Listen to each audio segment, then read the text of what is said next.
దేవుని వాక్యం జీవాహారం అంటే రోజు తిన్న రైస్ లాగే అనిపిస్తుంది. దావీదు గొల్లియాతు నాకు తెలుసండి, ఆల్రెడీ చిన్నప్పుడే సండే స్కూల్లో వినేసానండి. ఇంకా కొత్తగా నేర్చుకోవడానికి ఏమీ లేదండి అని మనసును మూత పెట్టి కూర్చున్నాం అనుకోండి, దేవుడు ఏం మాట్లాడాడు.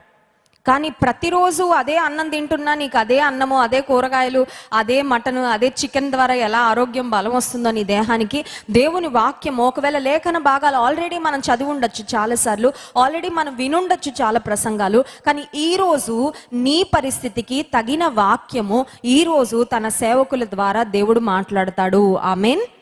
సో ఫార్ టుడే, ఈరోజు, ఈ సమయానికి, ఈ పరిస్థితికి, నీ జీవితంలో ఇప్పుడు నీ వెళ్తున్న స్ట్రగుల్స్కు సరిపోయినట్లుగా దేవుడు తన వాక్యము ద్వారా మాట్లాడేవాడు. కాబట్టి మనం దేవుని సన్నిధిలో కూర్చున్నప్పుడు ఒకటే జ్ఞాపకం పెట్టుకోవాలి, వాక్య భాగం ఏదైనా, వాక్యం చెప్తున్నది ఎవరైనా, మాట్లాడుతున్నది దేవుడు. కాబట్టి దేవుడే స్వయంగా నాతో మాట్లాడుతూ